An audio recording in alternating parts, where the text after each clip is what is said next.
જોવા માટે સબસ્ક્રાઇબ કરો અમારી ચેનલ મુદ્રાલેખ ડિજિટલ એજ્યુકેશન। નમસ્કાર વિદ્યાર્થી મિત્રો, મુદ્રાલેખ ડિજિટલ એજ્યુકેશનની અંદર આપનું હાર્દિક સ્વાગત છે। મિત્રો, આપણે ધોરણ 11 વિષય બીએ એટલે કે વાણિજ્ય વ્યવસ્થા અને સંચાલનની અંદર આપણે પ્રકરણ નંબર 8 ધંધાકીય મૂડીના પ્રાપ્તિ સ્થાનોમાં અભ્યાસ કરી રહ્યા છીએ। તો મિત્રો, આ વિડિયો લેક્ચરની અંદર આપણે ઉછીની મૂડીનું આગળનું પ્રાપ્તિ સ્થાન, પાછળના વિડિયો લેક્ચરની અંદર આપણે જાહેર થાપણો વિશે જોયું હતું। આ વિડિયો લેક્ચરની અંદર મિત્રો આપણે નાણાકીય સંસ્થાઓ, તો નાણાકીય સંસ્થા કોને કહેવાય? નાણાંની લેવડ દેવડ કરતી સંસ્થા, એટલે કે સમાજના લોકો પાસેથી બચતો એકત્ર કરે અને જરૂરિયાતવાળા લોકોને ધિરાણ કરે, આવી સંસ્થાને નાણાકીય સંસ્થાઓ કહેવાય। તો નાણાકીય સંસ્થાઓ બે પ્રકારની હોય, એક બેન્કિંગ અને બીજું નોન બેન્કિંગ। તો આપણે ધંધાકીય વ્યવસ્થાના સ્વરૂપોની અંદર જોઈને આવ્યા, બેન્કિંગ, બેંક વિશે ભણ્યા, અને નોન બેન્કિંગ આપણે અભ્યાસક્રમમાં નથી, છતાં હું તમને પરિચય આપી દઉં। તો બેન્કિંગ નાણાકીય સંસ્થા કોને કહેવાય? તો કે તમામ પ્રકારની બેંકો, SBI છે, બેંક ઓફ બરોડા છે, બેંક ઓફ ઇન્ડિયા છે, પંજાબ નેશનલ બેંક છે, ટૂંકમાં જે નાણાકીય સંસ્થા ગ્રાહકને ત્રણ વસ્તુ યાદ રાખજો: ચેક, ડ્રાફ્ટ, ઓવરડ્રાફ્ટ, એની સેવા આપે એ બેન્કિંગ। અને જે નાણાકીય સંસ્થાઓ ગ્રાહકને ચેક, ડ્રાફ્ટ, ઓવરડ્રાફ્ટની સેવા ન આપે, દાખલા તરીકે LIC, એ પણ સમાજના લોકો પાસેથી બચતો એકત્ર કરે છે અને બદલામાં લોકોના વીમા ઉતારે છે અને સુરક્ષા પૂરી પાડે છે। તો આવી આપણે નાણાકીય સંસ્થાઓનો માત્ર પરિચય જોવાનો છે। આ નાણાકીય સંસ્થાઓ બચતો એકત્ર કરી સમાજના લોકોની અને ધંધાકીય એકમોને એ નાણાં પૂરા પાડે છે, ધિરાણ કરે છે। તો વિજ્ઞાન અને ટેકનોલોજીના અંદર આવેલા પરિવર્તનોને કારણે વેપાર ધંધાનો, ઉદ્યોગોનો વિકાસ થયો છે। પરિણામે ઉદ્યોગ ધંધાને મોટા પાયા પર મૂડીની જરૂરિયાત ઊભી થઈ અને મોટા પાયા પર લોકોને લાંબા સમયગાળા માટે મૂડી ધંધામાં રોકવાની જરૂરિયાત ઉદ્ભવી। તો આ મૂડી નાણાકીય સંસ્થાઓ દ્વારા પૂરી પાડવાનું શક્ય બન્યું। તો આવી જરૂરિયાતો વૈયક્તિક રોકાણકારો, એટલે કે કોઈ એક જ વ્યક્તિ કે વેપારી બેંકો સંતોષી શકે નહીં, કારણ કે વેપારી બેંકોને લોકોને પણ ધિરાણ કરવાનું હોય છે અને લોકો એની પાસેથી પોતાની મૂકેલી બચતો ક્યારે પરત લેવા આવે નિશ્ચિત ન હોય।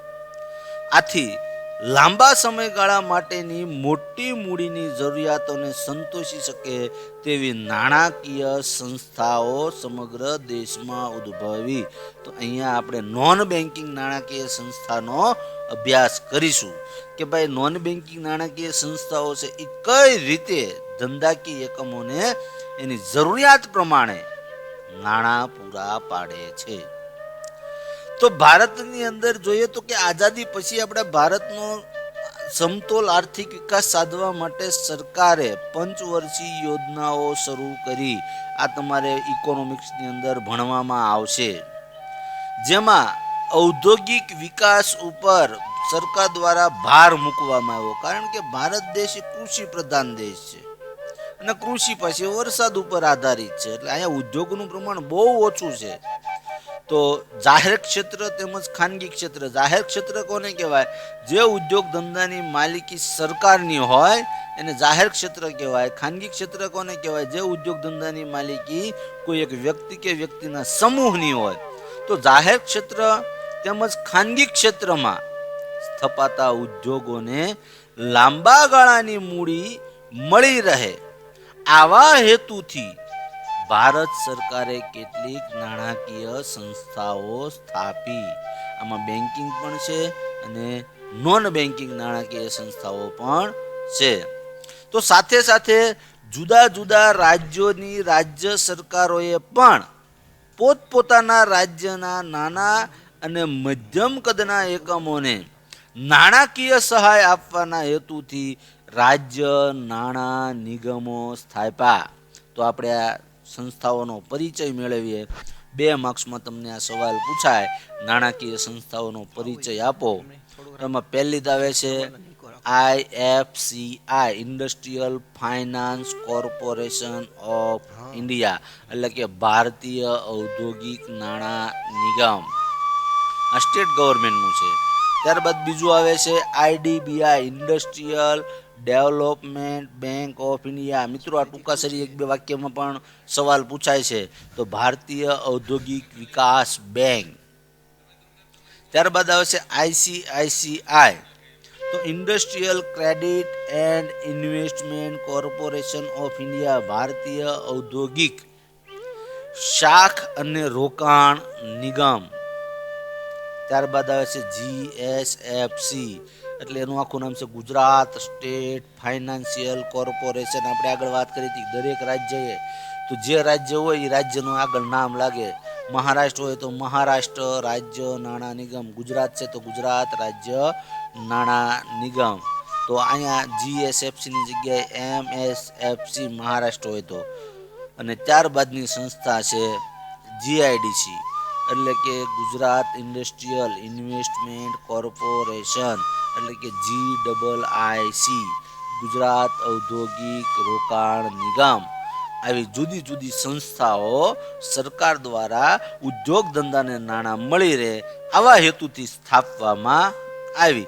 હવે આપણે આગળના વિડીયો લેક્ચરની અંદર આ નાણાકીય સંસ્થાઓ ધંધાકીય એકમોને કયા સ્વરૂપે, કયા પ્રકારે, કઈ રીતે નાણાં પૂરા પાડે અથવા નાણાકીય સંસ્થાઓની કામગીરી શું હોય એ આપણે મિત્રો આના પછીના વિડીયો લેક્ચરની અંદર જોઈશું. મિત્રો, તમે જેના માધ્યમથી એજ્યુકેશન મેળવી રહ્યા છો એવી અમારી ચેનલ મુદ્રાલેખ ડિજિટલ એજ્યુકેશનને સબસ્ક્રાઇબ કરો, લાઇક કરો અને વધુને વધુ શેર કરો. આ ઉપરાંત અમારા ડિજિટલ એજ્યુકેશનના માધ્યમોનો પરિચય કરાવું તો પ્લે સ્ટોરમાં 11-12 કોમર્સ ગુરુ નામે એપ્લિકેશન છે.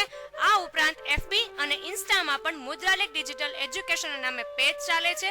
Thank you. Come again. Best of luck.